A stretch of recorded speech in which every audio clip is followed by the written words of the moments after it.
Trevor Cartwright always believed lakeside living was supposed to be peaceful. That's why he'd bought his home on Willowbank Cove, a quiet stretch of lake in the middle of Virginia, where people knew how to mind their own business and respect property lines. But that peace evaporated the moment the Bernard family moved into houses down. They were loud, flashy, and entitled in a way Trevor hadn't seen since spring break in Fort Lauderdale. Karen Bernard, the matriarch, had a voice that carried through water like a foghorn. Her two grown sons, Kyle and Chase, looked like they had stepped out of a reality show and behaved like they owned the whole neighborhood. And Dale, her husband, was the type who wore flip-flops to HOA meetings and said things like "it's all good, bro," when it clearly wasn't. Still, Trevor tried to be civil. That's what neighbors do. Even when Kyle blasted music from his lifted pontoon boat at 2 a.m., or when Karen demanded Trevor trim his oak tree because it blocks our sunset, he gritted his teeth and let it slide until Memorial Day weekend. Trevor had just returned from a supply run. He pulled into his driveway with a cooler full of ribs, expecting a relaxing afternoon with his buddies and a cruise on the water. But when he stepped into his backyard, something felt wrong. The dock was empty. Both of his boats, the wakeboarding Sea Ray and the vintage Chris-Craft his dad helped him restore, were gone. He froze. Maybe Ron or Joe borrowed one. But then, he saw it.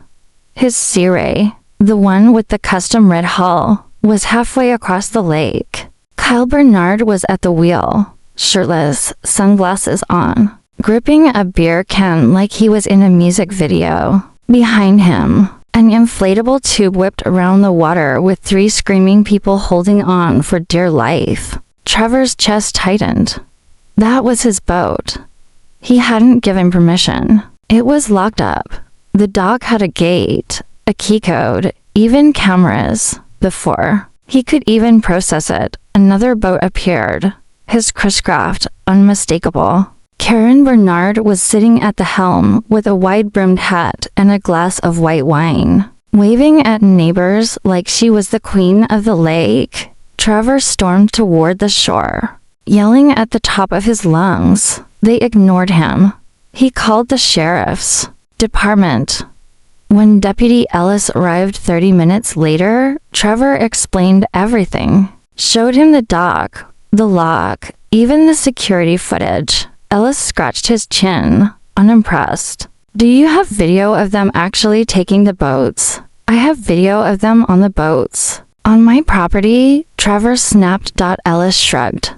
"Could be a misunderstanding. Maybe they thought you were letting them borrow them for the holiday. You should talk it out before going the legal route." "Talk it out," Trevor said, his voice cracking.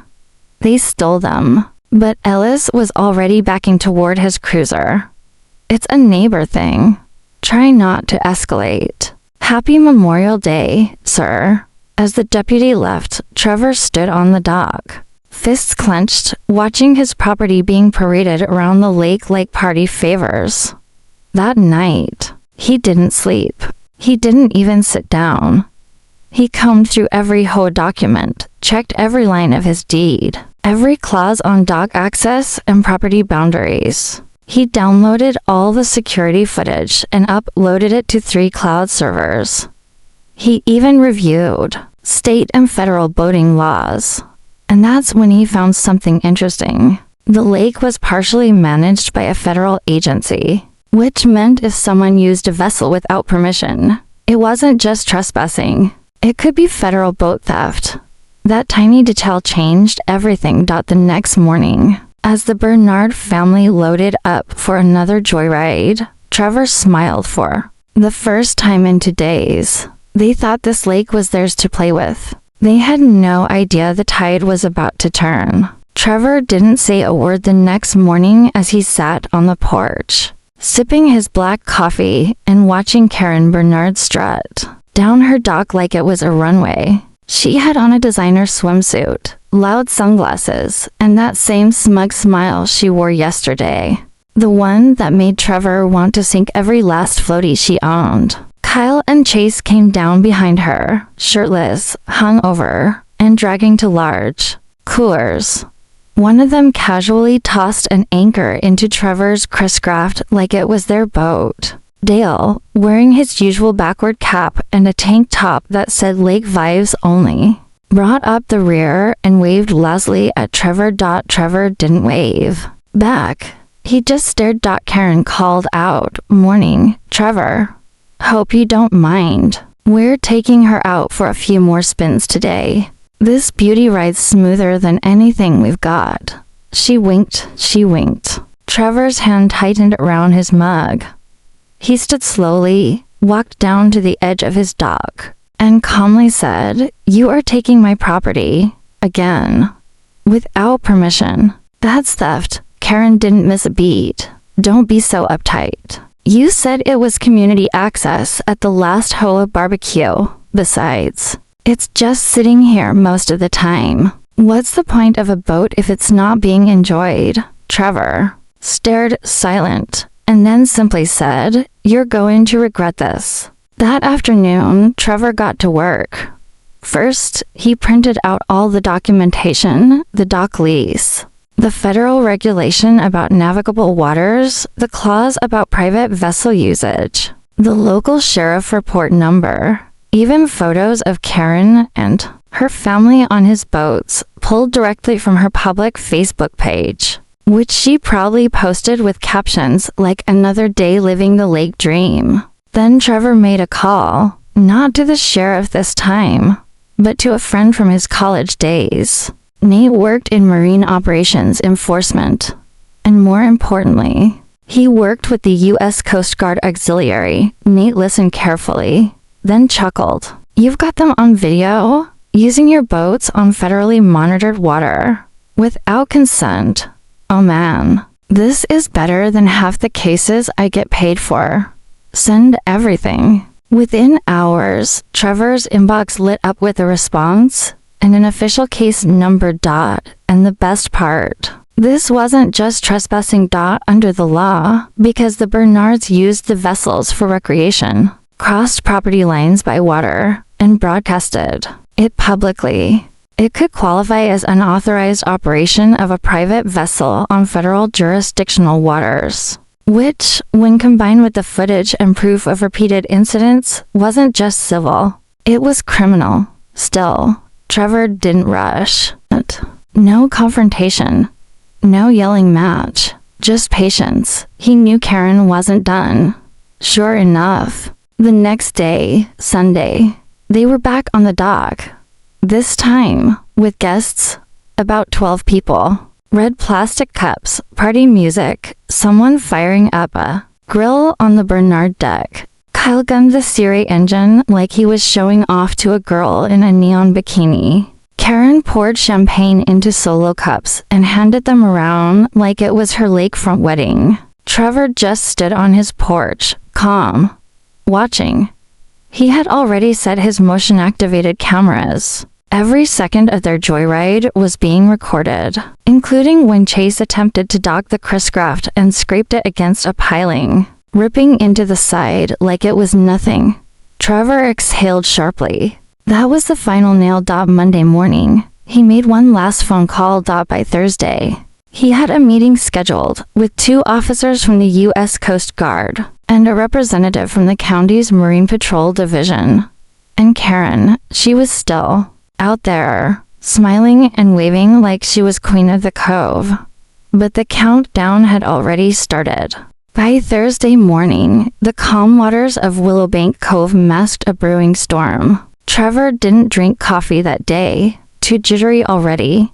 He stood on his dock just after sunrise, staring at the lake like it owed him an apology. The sun shimmered off the glassy surface, quiet and still. The kind of morning that used to mean peace, but not anymore. At precisely 9:45 a.m., a black SUV with federal plates rolled slowly into the cul-de-sac and stopped right in front of the Bernard residence. 2 men stepped out, one in full Coast Guard auxiliary uniform, the other in county marine enforcement gear. Moments later, a sheriff's cruiser pulled in behind them. Trevor stayed on his porch, arms folded, watching as the agents approached the Bernard house. Karen was out front, trimming her hedges in a loud leopard print robe. When the men introduced themselves, she laughed, assuming it was a prank. Then she realized it was in single quotes. Trevor couldn't hear everything from his porch, but he could see the shift in her posture, the smirk fading, the way her hand gripped her gardening shears tighter. As they showed her printed screenshots, Facebook, photos, dock cam footage, boating regulations, and finally, a printed page with her own face smiling from behind the helm of the Chris-Craft, champagne glass in hand. Then Dale stepped outside, confused, wearing his usual flip-flops and a captain of the grill t-shirt. One of the agents asked if he had keys to the boats. Dale laughed awkwardly and replied, "Keys, nah. They were just sitting there." Figured no one was using M. Wrong answer. Trevor watched as the agents walked toward his dock necks. He met them halfway. "Mr. Cartwright," one of the officers said with a slight nod. "I have to say, your documentation is thorough. It's rare we get this much material without even opening an investigation first." Trevor smiled.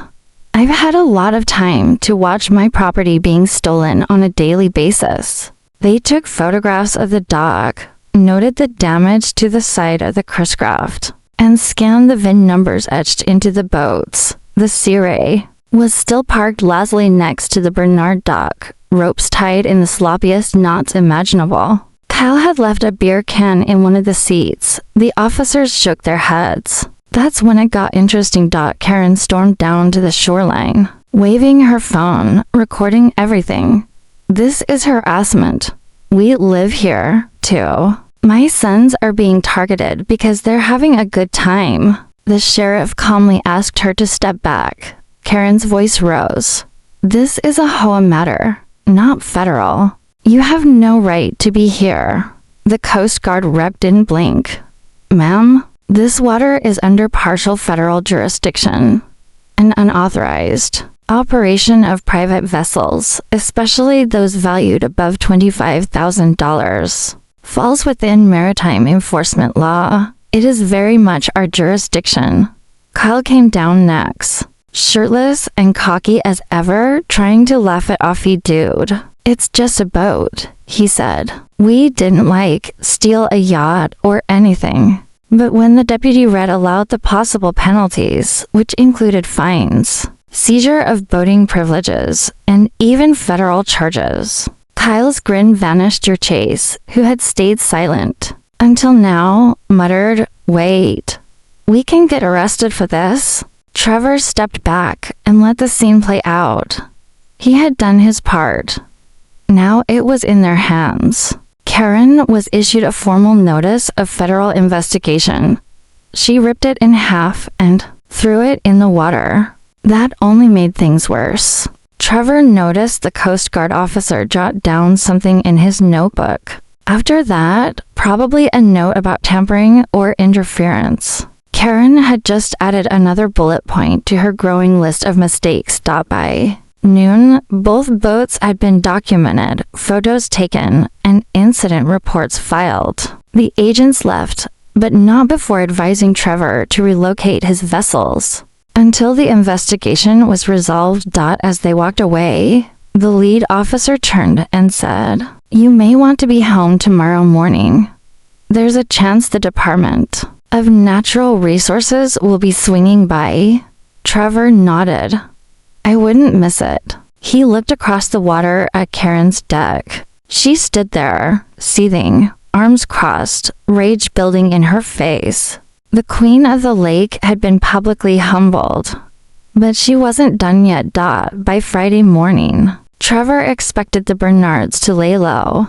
After all, they'd been hit with federal warnings, an active investigation, and a public dressing down that half the cove watched from their decks with popcorn in hand. But Karen wasn't the type to feel shame. She was the type to regroup and retaliate. Trevor's first clue came in the form of a crisp white envelope stuffed in his mailbox, sealed with the red HOA stamp. Inside, a formal violation notice. Non-compliant. Dock maintenance, it read. Evidence of unsightly damage to dock structure and obstructive overgrowth surrounding lakefront area. Trevor laughed out loud. His dock was cleaner than most hospitals. He'd spent the last 2 weekends power washing every board and replacing screws with marine-grade stainless. As for overgrowth, he trimmed his shoreline by hand. He flipped the letter over and found a handwritten note at the bottom. Please resolve this issue promptly. We wouldn't want it to become a pattern. HOA President Marlene Bixby, Karen's best friend. Trevor saw what this was.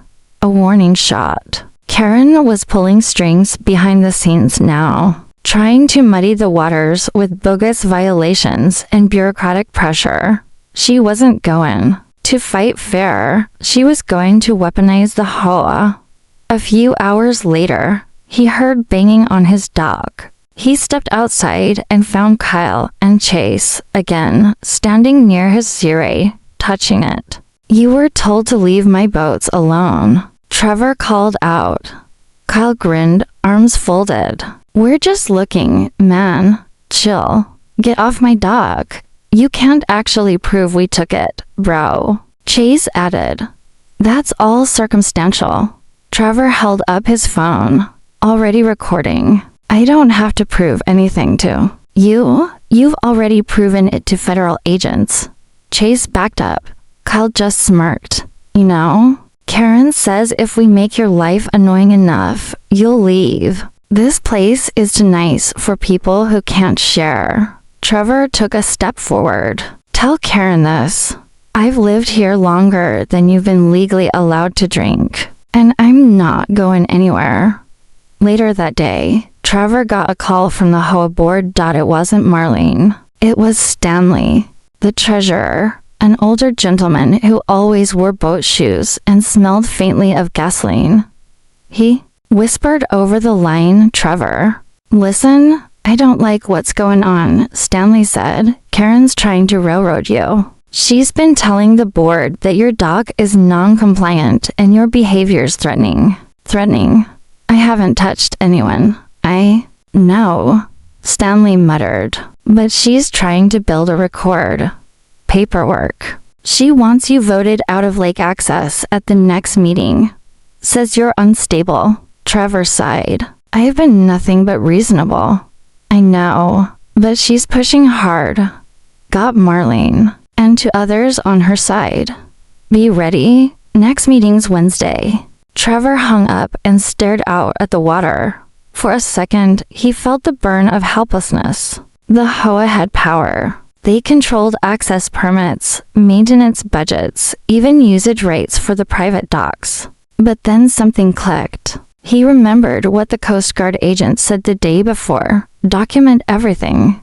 So he did. That weekend, Trevor turned his property into a surveillance zone.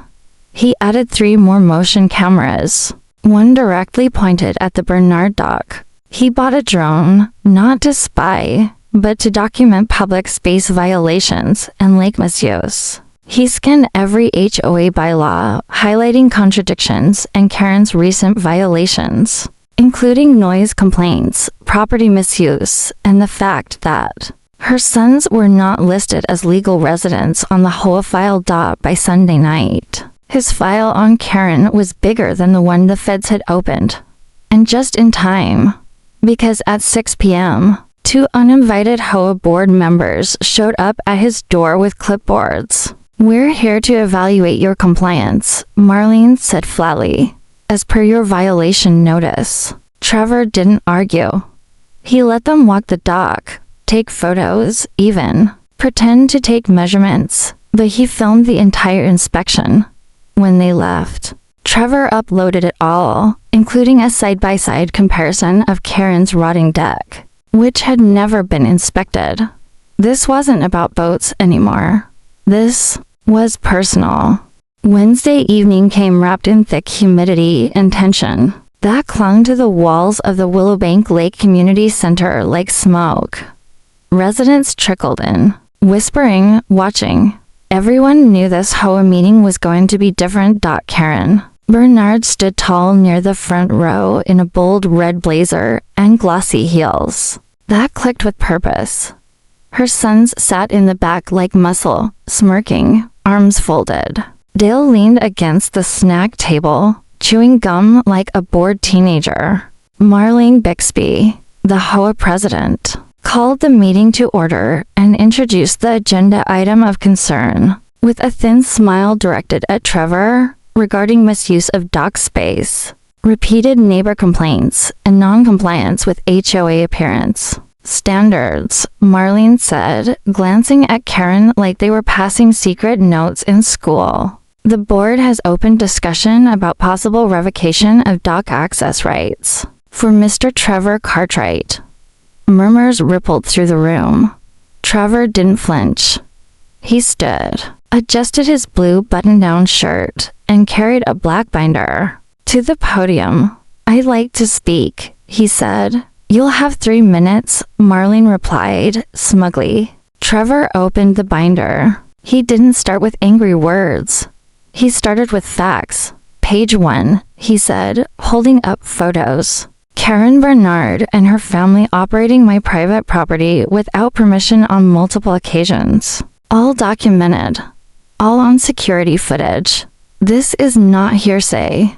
It's evidence." He turned the page. Page 2, Facebook screenshots where Karen herself tagged the location and named my boats as hers. "These posts are public. These are admissions." He flipped again. Page 3, HOA bylaw for C, which clearly states that homeowners are responsible for maintaining their own docks, and violations must be cited with 30 days notice. I was given 3. That's a breach of procedure. Another page. Page 4, surveillance footage of Marlene's own dock, which has cracked supports and rusted railings. If I'm non-compliant, she's in violation too. People gasped. Even Stanley, the treasurer, sat up straighter. Trevor didn't stop. Page 5, proof that Kyle and Chase Bernard are not registered residents on the HOA rolls, and therefore have no legal right to access lake amenities per Section 3B. Karen stood up, her voice slicing through the air. "This is character assassination. This is harassment." Marlene tried to gavel her down, but Trevor kept his cool. "This is what happens," he said, "when someone abuses power and expects the community to stay silent. I've stayed quiet long enough. I reported everything to local authorities, but I've also submitted this file, all of it, to the U.S. Coast Guard and the Department of Natural Resources, because this isn't just a neighbor dispute. It's federal." Dead silence. Even Chase shifted in his seat. Marlene cleared her throat, trying to salvage control. "Thank you, Mr. Cartwright. We'll take this under advisement." Trevor nodded. "One more thing." He pulled out a flash drive and handed it to Stanley. "This contains all the video footage. You can review it before you cast your vote." Then he sat down. The meeting continued, but the mood had flipped. Residents whispered. A couple of neighbors shot Karen dirty looks. Even Marlene looked shaken, thumbing through her notes without speaking. When it came time for board comments, Stanley leaned into his mic. "I move that all violation notices against Mr. Cartwright be dismissed, and that the board formally investigate recent misuse of HOA authority involving favoritism and falsified complaints." Karen shot up again. "You can't do that." Stanley didn't blink. "I just did. And I suggest you find legal counsel." The vote passed 3-2. Marlene and Karen's other ally were the only dissenters. Trevor didn't gloat. He didn't smile. But when he walked out of that building, he knew something had shifted. Karen wasn't untouchable anymore. And just as he reached his car, His phone buzzed. A voicemail from Nate, the Coast Guard contact. His voice was calm. Serious. Trevor. Something new came up. Karen's family used your boat across state lines over the holiday weekend. That opens a whole new door.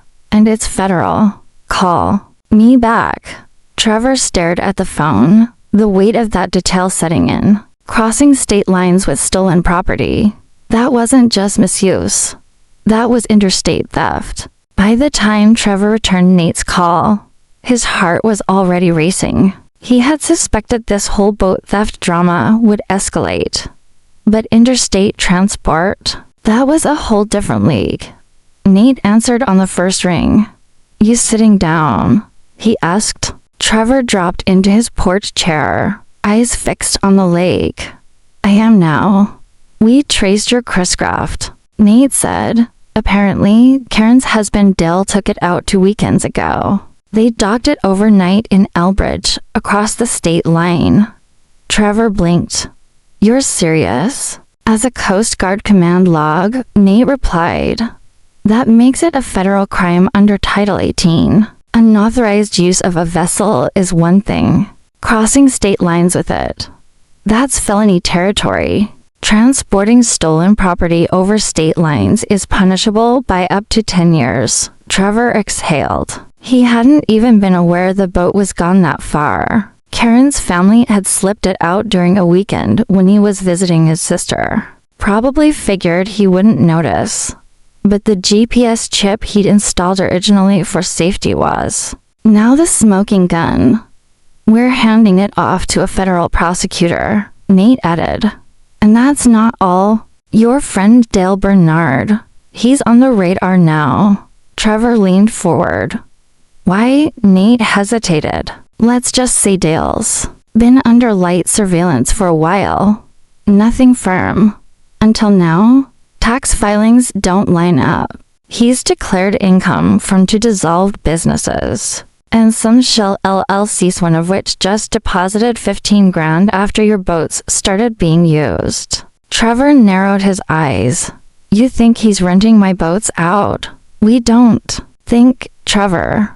We know, apparently.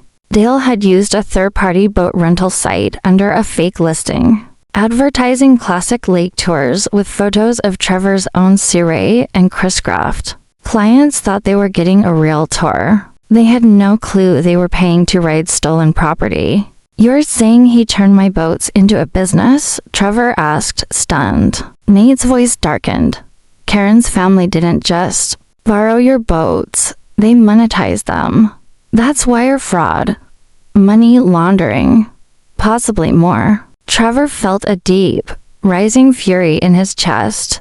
They hadn't just crossed the line. They'd launched themselves over it in a jet ski and lit it on fire behind them. That afternoon, 2 black SUVs rolled into Willowbank Cove again, this time with federal plates and 2 stern-faced agents in windbreakers. Trevor didn't even need to ask. He just pointed toward the Bernard house. It wasn't a quiet rival. Neighbors peeked out through blinds. Some stepped out onto porches pretending to check mail, just to watch what was unfolding. Karen opened the door smiling until she saw the jackets. The smile collapsed instantly. Dale was in the backyard, half passed out in a deck chair. One of the agents found him, nudged him awake, and showed credentials. Within minutes, Dale was in cuffs, not a word. Karen screeched, screamed about unlawful arrests and property rights. Her voice cracked when she realized the neighbors were filming.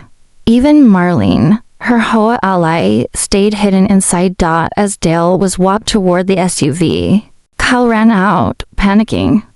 What's going on? He didn't do anything. One of the agents turned to Kyle. You didn't know your father was listing stolen boats online? Kyle blinked. He just said it was his business. We thought he owned them.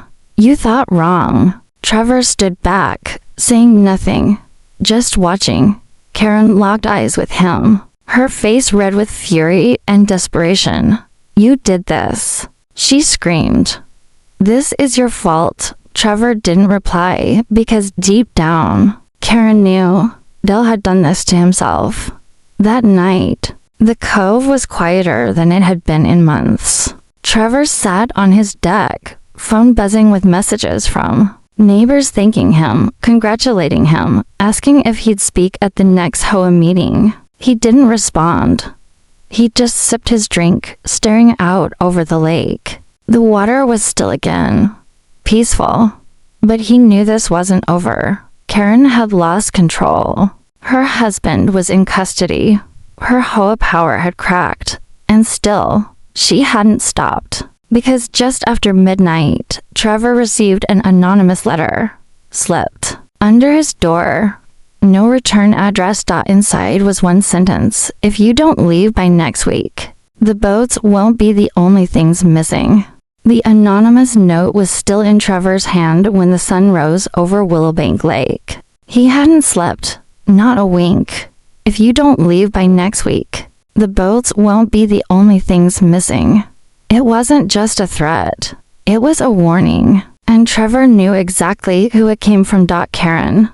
She'd lost the battle at the HOA meeting. Her husband had been arrested in front of the whole neighborhood. Her sons were being quietly investigated. And Dale's fake business was already unraveling under federal scrutiny. But instead of backing off, she was doubling down. Trevor forwarded the photo of the letter to Nate, who promised to run a forensic trace and alert local authorities. But Trevor didn't want to wait for someone else to protect him. He was done playing defense. That morning, he walked the perimeter of his dock with fresh eyes, checking ropes, railings, the mooring points. Then he spotted one of the docks. Piling bolts, a large steel fastener anchoring the frame into the lake bed, was missing. Gone. Not loose. Gone. He dropped to his knees and pulled up a section of the deck. Another bolt. Half-UNSCREWED.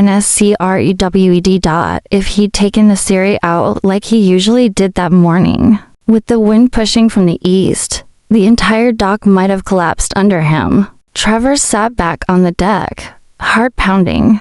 This wasn't just vandalism. This was sabotage, and someone wanted him hurt, or worse. But what they didn't know was that Trevor had already set a trap of his own. 3 nights earlier, after the HOA circus started, he'd installed a high-resolution night vision camera in his oak tree. Motion-triggered. Silent. It watched the dock from above, out of sight. He ran inside, pulled the memory card, and opened the footage. There it was. Timestamp to 17 a.m. A figure, hooded, limping slightly, moving with purpose, crept onto the dock with a wrench in hand. They knelt, worked for several minutes, then slipped away. Trevor enhanced the footage and froze the frame. Even with the hood up, the side profile was unmistakable. Kyle Bernard. And the limp? Probably from slipping on the Chris Graft last week, when he was drinking on the boat like it was a floating frat house. Trevor wasted no time. By noon, Nate had the footage in federal hands. But that wasn't all. Local sheriff deputies showed up just hours later. Not for Trevor, but for Kyle. They approached the Bernard residence quietly, then knocked loud enough for the entire block to hear. Karen answered from across the street. Trevor watched her eyes widen as they showed her the footage, then turned to arrest Kyle on the spot for trespassing, attempted property damage, and endangerment. She screamed, claimed frame job, said it was doctored, but the officers weren't swayed. And neither was the neighborhood. People stood on porches, filming. Again, only this time, no one was laughing. One woman even muttered loud enough for Karen to hear. That could have killed someone. Trevor didn't say a word. He just stood on his porch, arms folded, watching Kyle get led to the cruiser in cuffs, same as Dale just days before. But Karen wasn't done. Later that night, she stormed across Trevor's lawn, pounding on his door with both fists. He opened it just a crack. "You're ruining my life," she hissed. "You're poisoning this community." Trevor calmly replied, "I didn't touch your family. You did this to yourself." Karen's voice dropped to a whisper. "You think you've won? This isn't over." Trevor nodded. "You're right. It's not." The door clicked shut before she could respond. That night, for the first time in weeks, Trevor slept soundly, not because the fight was over, but because it was almost finished. The next morning, he got a call from Nate. "Final update," Nate said. "You're gonna want to be home Monday. We're coordinating with federal marshals. It's bigger than we thought." Dale's operation ties into a larger tax fraud scheme, and Karen, well, let's just say she signed off on a lot more than she realized. Trevor leaned back and exhaled. He didn't need revenge. He had the truth. And come Monday, the entire neighborhood would see it play out one last time, in full color, on the lake she thought she ruled. Monday morning arrived clear and still, as if the lake itself was holding its breath. Trevor Cartwright stood on his porch with a mug of coffee in hand, watching the glassy water ripple with sunlight. This time, he wasn't pacing. He wasn't reviewing documents. He wasn't waiting for the next shoe to drop. He already knew what was coming. At 10:06 a.m., two unmarked black SUVs rolled into the Willowbank cul-de-sac, followed by a white federal van and a county cruiser. There were no sirens, just slow, steady movement, precise and undeniable. Across the street, Karen Bernard stood frozen on her front lawn, garden hose limp in her hand. Her robe billowed slightly in the wind, but her body was stiff. The marshals stepped out, not like the sheriff deputies before. These agents weren't just here to warn or question. They came with folders, with warrants, with orders already signed. Trevor watched it all from behind the privacy of his porch railing. The lead marshal approached Karen directly. She tried to speak, but he interrupted her gently. "Professionally, Karen Bernard, you are under investigation for conspiracy to commit fraud, wire fraud, and knowingly aiding in the unauthorized use of interstate watercraft in a profit-making scheme." Her mouth opened. Nothing came out. Behind her, Dale, recently released on bail from his previous arrest, stepped outside, saw the van, and turned pale. When the second marshal approached him, he didn't argue. He just muttered, "It wasn't supposed to get this far," and held out his wrists. Karen wasn't as graceful. "This is harassment. It's all his fault," she shouted, turning and pointing straight at Trevor's house. "He's obsessed with me. He's making this up." But the marshals didn't flinch. They didn't even look. They already had everything they needed. Trevor's footage, the financial trails, the fake business accounts Dale had run through out-of-state shells, and the final nail, Karen's name signed on 3 authorization forms, connected to the fraudulent rental service Dale had secretly operated. Trevor hadn't known about that detail until Nate called earlier that morning.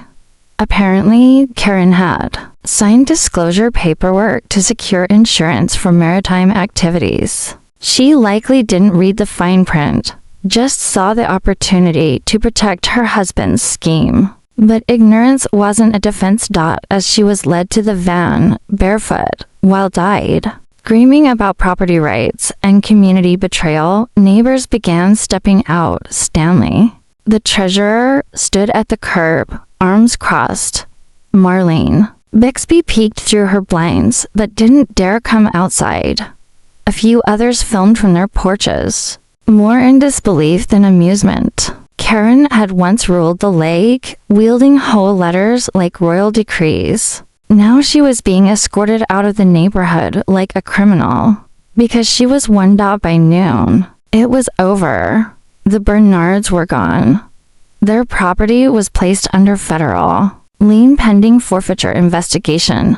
Dale faced a possible 8 to 10 years, depending on what else came out of the audit. Karen, well, not the architect, had knowingly enabled the fraud and would likely serve time or face severe fines. Trevor sat in silence for a long while after the last vehicle pulled away. Then he did something unexpected. He walked down to the dock. The sun was warm on the wood. The sea ray, freshly detailed and back in its rightful slip, glistened like new. The Chris-craft rocked gently in the current, a boat his father once called a gentleman's throne. Trevor untied the lines, stepped in, and pushed off. He cruised the lake slowly, passing familiar homes, waving at neighbors, not with arrogance, with calm. Willowbank Lake felt like home again. And just as he rounded the eastern bend, where the water opened wide, he noticed something strange on the far bank. A realtor's sign. Bold red letters, coming soon, luxury waterfront lots. Trevor slowed the boat, squinting. Below the sign was a smaller one, hastily placed, for inquiries, Bernard Property Development Group. Trevor blinked. The name, the logo, the LLC number. It was new. They weren't done. Somewhere, maybe from jail, maybe through relatives, Karen or Dale were still trying to claw back their empire under a different name. The battle was over, but the war, maybe not. Trevor cut the engine and stared at the sign for a long time. Then he opened his phone, took a photo, and sent it to Nate with a single line, "You're gonna love this." Then he turned the boat back toward home, not afraid, not angry, just ready, because this time, he'd be watching from the very beginning. Thanks for sticking with this wild ride across Hoa power plays, stolen boats, and federal takedowns. If this story left you speechless, just imagine what happens when the Hoa gets involved with someone who owns a drone fleet. Hit that like and subscribe, and we'll see you for the next tale from the neighborhood no one wants to mess with.